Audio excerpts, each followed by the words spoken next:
హల్లెలూయా. మంచిది. మరి సమయంలో పరిశుద్ధ లేఖలోని కొన్ని మాటలు మనం ధ్యానం చేద్దాం. మత్తయి సువార్త 6వ అధ్యాయం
తెలియజేస్తున్నాడు.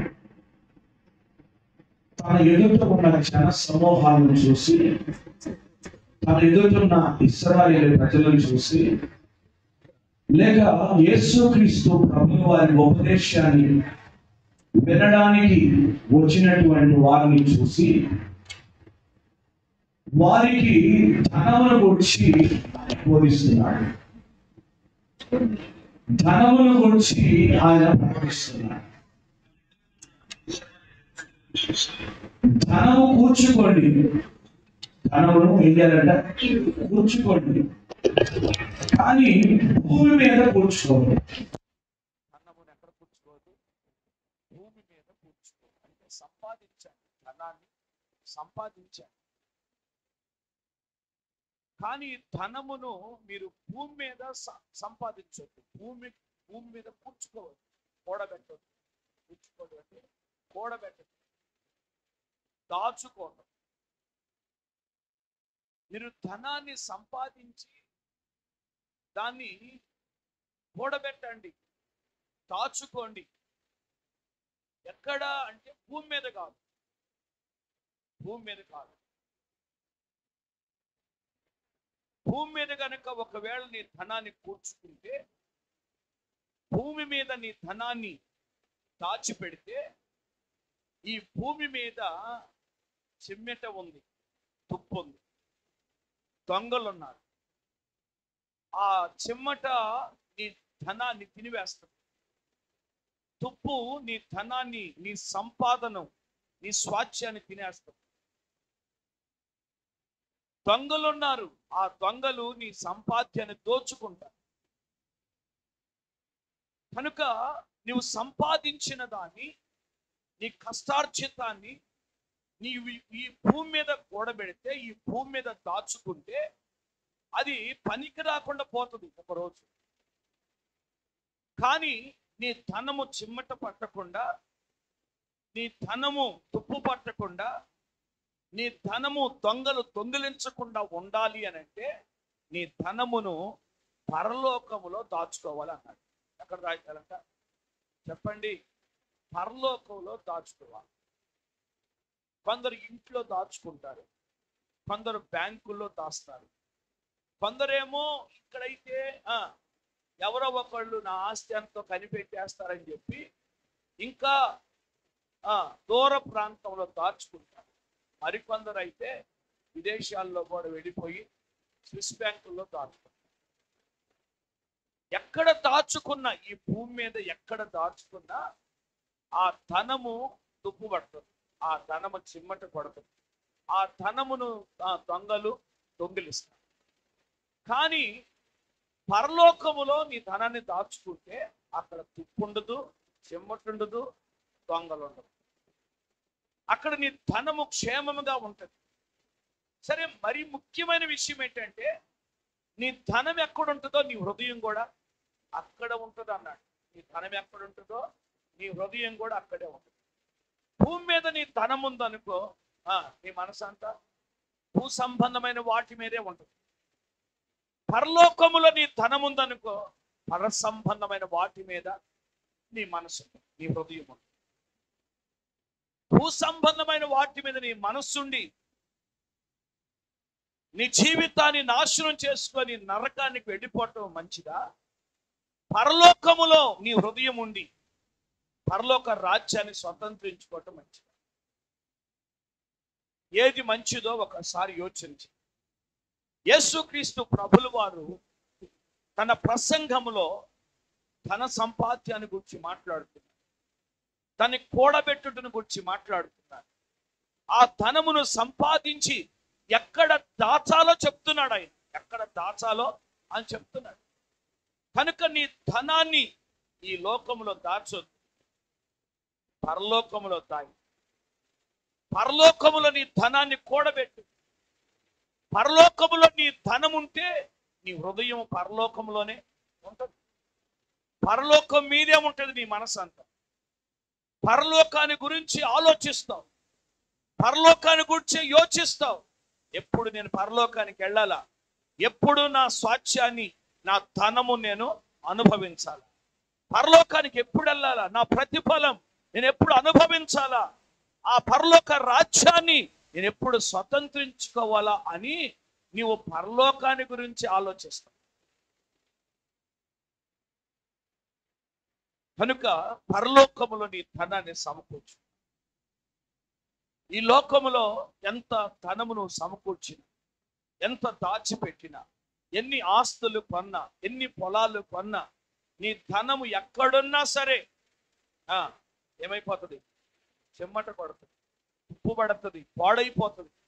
కనుక మనము దేవుని బిడ్డలముగా, రక్షణ పొందిన బిడ్డలముగా, దేవుని ఎరిగిన వారముగా, సజీవుడైన దేవుని వాక్యాన్ని ఎరిగిన వారముగా మనము పరలోకములో ధనము దాచుకోవాలి. పరలోకములో ధనము దాచుకోవాలి. పరలోకములో ధనమును దాచుకున్నప్పుడు నువ్వెంతగానో పరసంబంధమైన వాటిని గురించి నువ్వు ఆలోచిస్తావు. లేఖన భాగంలో మనం పరిశీలన చేస్తే లూకా సువార్త 12వ అధ్యాయం 16వ వచనం చదవండి ఒకసారి. లూకా సువార్త 12వ అధ్యాయం 16వ వచనం నుండి. మరియు ఆయన వారితో ఈ ఉపమానము చెప్పాను. ఒక ధనవంతుని భూమి సమృద్ధిగా పండేది. అప్పుడు అతడు ఆ పంటను సమకూర్చుకొనుటకు అతడు స్థలము చాలదు కనుక ఏమి చేతునని తనలో తాను ఆలోచన చేసుకుని, నేను ఇలాగూ చేతును, నా కొట్లు విప్పి వాటికంటే గొప్ప వాటిని కట్టించి అందులో నా ధాన్యం అంతటిని నేను నా ఆస్తిని సమకూర్చుకొని నా ప్రాణముతో, ప్రాణమా అనేక సంవత్సరములకు విస్తారమైన ఆస్తి నీకు సమకూర్చాను, సుఖించు, తినుము, త్రాగుము, సంతోషించుము అని చెప్పుకొందుననుకొని. అయితే దేవుడు, వెర్రివాడా, ఈ రాత్రి నీ ప్రాణం అడుగుచున్నారు, నీవు సిద్ధపరిచినవి ఎవని వగునని అతనితో చెప్పాను. దేవుని ఎడల ధనవంతుడు కాక తన కొరకే సమకూర్చుకొనివాడు అలాగుననే ఉండును అని చెప్పారు. ఒక ధనవంతుని గురించి యేసుక్రీస్తు ప్రభులు వారు చెప్తున్నారు. ఒక ధనవంతుడికి భూమి విస్తారంగా పండింది. పాత కొట్లు పడగొట్టి కొత్త కొట్లు కట్టించి ఆ ఆస్తి అంతా, ఆ ధాన్యం అంతా కొట్లలో నింపి తన ప్రాణంతో చెప్పుకుంటున్నాడు, తినుము, త్రాగుము, సుఖించుము అని చెప్పుకుంటున్నాడు, సంతోషించు అని చెప్పుకుంటున్నాడు తన ప్రాణముతో. కానీ వెర్రివాడ, ఈ రాత్రి నీ ప్రాణం అడుగుచున్నారు అని చెప్పాడు. అనగానే చనిపోయాడు. చనిపోగానే ఇప్పుడు అంటున్నాడు, ఆ ఆస్తి అంతా ఎవరికి అవును అని. ఎవరికి అవుతుంది ఆ ఆస్తి? అంత సంపాదించి పాత కొట్లు పడగొట్టి కొత్త కొట్లలో కూర్చిపెట్టుకున్నాడు. ఇప్పుడు ఆ ఆస్తి అంతా ఎవరికి అవుతుంది? ఇప్పుడు చచ్చిపోయాడు ఈయన. ఈ చచ్చిపోయి వెళ్ళిపోయాడు. ఇప్పుడు ఈ ఆస్తి ఎవరికి అవుతుంది? అదే ఆయన చనిపోయాడు అనుకోండి, పరలోకంలో కూర్చుకున్నట్టయితే పరలోకానికి వెళ్ళేవాడుగా, అక్కడ దాన్ని అనుభవించేవాడుగా. కనుక ఇప్పుడు ఈ ఆస్తి అంతా కూడా ఎవరిది అవుతుంది? అందుకొరకే ఆ చివరి మాటలు ఏమంటాడంటే, దేవుని ఎడల ధనవంతుడును కాక తమ కొరకే సమకూర్చుకున్నవాడు కూడా అలాగుననే ఉంటాడు. అర్థమైందా? దేవుని కొరకు ధనవంతులుగా ఉండాలి మనం. దేవునిలో ధనవంతులుగా ఉండాలి మనం. భూమి మీద ధనవంతులుగా కూర్చుకోవడం కాదు. భూమి మీద ధనవంతులుగా కనబడాలని అనుకోవటం కాదు. నాకు ఆస్తి ఎంత ఉందో తెలుసా, నాకు పొలం ఎంత ఉందో తెలుసా, నాకు ఎన్ని ఇళ్ళున్నాయో తెలుసా, నా బంగ్లా ఏంటో, నా ఎస్టేట్ ఏంటో తెలుసా అని చెప్పుకోవటానికి కాదు. దేవుని విషయంలో ధనవంతులుగా ఉండాలి. హల్లెలూయా. దేవుని విషయంలో ధనవంతులుగా ఉండాలి. దేవుని విషయంలో ధనవంతులుగా ఉంటే నీ ధనము పరలోకంలో ఉంటుంది. పరలోకంలో నీ ధనం కూర్చుకుంటావు. నీ హృదయము కూడా అక్కడే ఉంది. కనుక నీ ధనాన్ని ఎక్కడ కూరుస్తున్నావు? నీ సంపాద్యం ఎక్కడ కూరుస్తున్నావు? నీ పొలములో పండిన పంట ఎక్కడ కూరుస్తున్నావు? నీ రాబడిలో వచ్చిన ధనము ఎక్కడ కూరుస్తున్నావు? ఎక్కడ దాస్తున్నావు? దేవునికి స్తోత్రం. హల్లెలూయా. ఎక్కడ కూరుస్తున్నావు? నీ పొలములో పంట పండుతుంది, నీ వ్యాపారములో లాభం వస్తుంది, ఇదిగో నీ జీతం, నీ కష్టార్జితం వస్తుంది. ఎక్కడ దాస్తున్నావు? ఎక్కడ కూడబెడుతున్నావు? పాత కొట్లు పడగొట్టి కొత్త కొట్లు కట్టించి కూరుస్తున్నావేమో, ఇల్లు మీద ఇల్లు కట్టుతున్నావేమో, పొలానికి పొలము కలుపుకుంటున్నావేమో, ఈ భూమి మీద ఆస్తిని పెంచుకుంటున్నావేమో. అలా చెయ్యొద్దు అని అంటున్నాడు. పరలోకములో కూర్చుకోవాలి.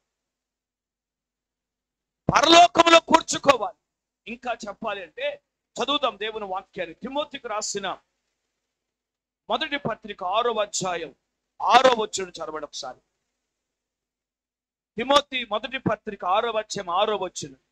సంతుష్టి సహితమైన దైవ భక్తి గొప్ప లాభ సాధకమై ఉన్నది. మనం ఈ లోకములోనికి ఏమీ తేలేదు, దీనిలో నుండి ఏమీ తీసుకొని పోలేము. కాగా అన్న వస్త్రములు గలవారమై ఉండి వాటితో తృప్తి పొందుదము. ధనవంతుల మగుటకు అపేక్షించువారు శోధనలోను ఉరిలోను అవివేక యుక్తములైన హానికరములైన అనేక దురాశల్లోనూ పడుదురు అని అంటారు. ఇక్కడ చూస్తున్నాం, మనము ధనవంతులగుటకు అపేక్షించుకో, ధనవంతులం అవ్వటానికి ఆతృత పడకూడదు. ఎందుకంటే ధనవంతులగుటకు అపేక్షించేవారంట శోధనలో, ఉరిలో అండ్ హానికరమైన దురాశల్లో పడిపోతారు అని చెప్తున్నారు. ఉరిలో పడతారు, శోధనలో పడతారు. ధనమును గురించి అపేక్షించేటువంటి, ధనమును గురించి ఆశ ఉంటుంది. ఆశ లేని వారు ఎవరు ఉండరు, అందరికి ఆశ. నాకు అసలు ఏం వద్దని ఎవరు ఉంటారు? ఎవరు ధనం అంటే అందరికి ఆశే. అందరూ సంపాదించాలి, అందరూ కూడబెట్టాలి. కానీ కూడబెట్టేది ఏదో పరలోకంలో కూడబెట్టాలి. దేవుని విషయంలో ధనవంతులు అవ్వాలి. అందరికి ఆశ ఉంటుంది. నేను ఇప్పుడు ₹1 ఇస్తానంటే ఎవరన్నా వద్దులే అంటారు. ఎవరన్నా స్తోత్రం. అసలు మంద కాని కనపడితేనే ఎక్కడ వంగన్నాడు అక్కడే వంగిద్దాం. వేసి రక్తమే. స్తోత్రం. అంత ఆశ ఉంటుంది. డబ్బులంటే ఆశ లేని వాళ్ళు ఎవరు ఉంటారు? అందరికి ఆశే. అందరికి సంపాదించాలని ఉంటుంది, అందరూ కూడబెట్టాలని ఉంటుంది. నువ్వు సంపాదించు, కష్టపడు, సంపాదించు. నీ పిల్లలను ఆస్తికర్తలుగా చెయ్యాలి, సంపాదించు. కానీ నీవు ధనాన్ని పరలోకంలో కాదు,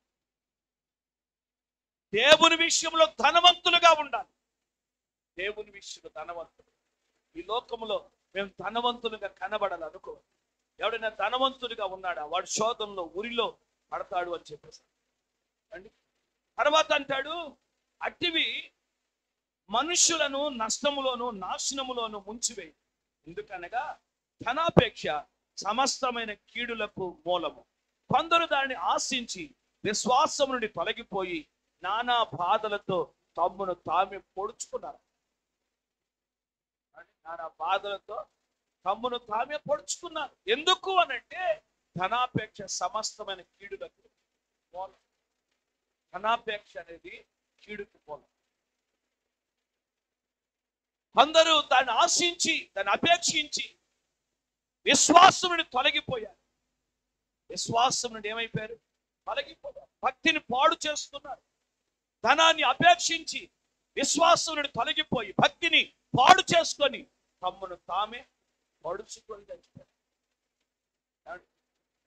మీకు తెలిసిన వారు ఎవరు ఉన్నారా? ధనం ఎక్కువైపోయి నెమ్మది లేక సమాధానం లేక మైండ్ పోయి అంటే తమ్ముకు తామే హాని చేసుకున్నవారు ఎవరు తెలుసా? లోకళ్ళు ఎంతో మంది అలా చేస్తున్నారు. భక్తుడు ఏమన్నాడు? భక్తుడు పాట రాశాడు అండి, ఐశ్వర్యం కొద్దివేమీ లేదు,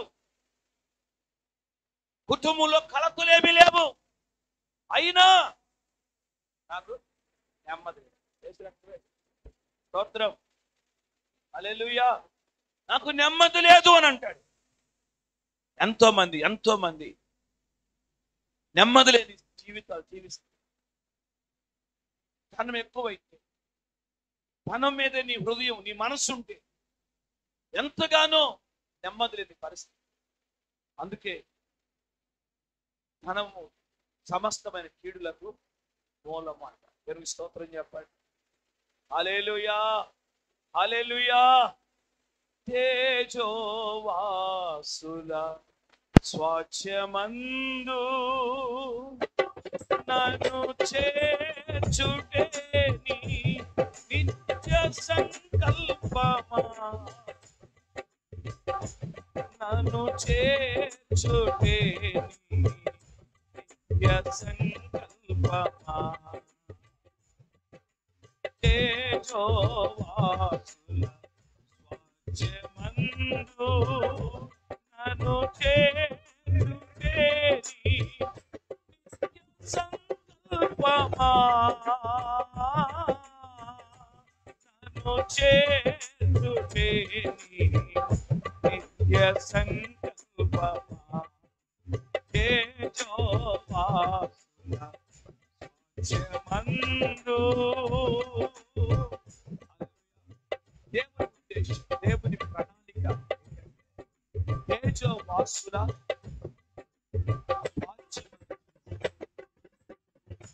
స్తోత్రం. ఆ స్వాచ్యాన్ని అనుభవించాలి, ఆ స్వాచ్యములో ఉండాలి. కానీ లోకాన్ని ప్రేమించి లోకాన్ని ఆశించి ధనాపేక్షతో నష్టపోతున్న పరిస్థితులు ఉన్నారు.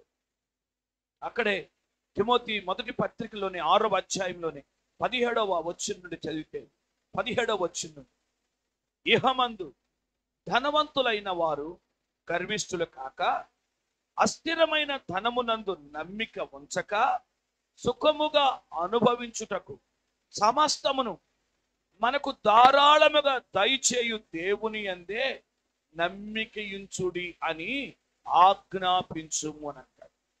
తిమోతితో చెప్తున్నాడు, ఆజ్ఞాపించు. ఏమని?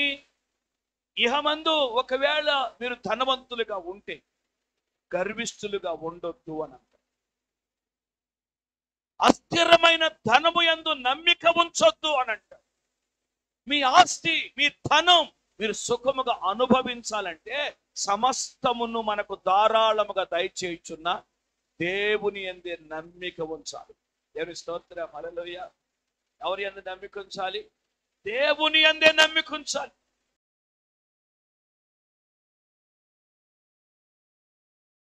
ఎవరు చూపించలేని ఇలాలో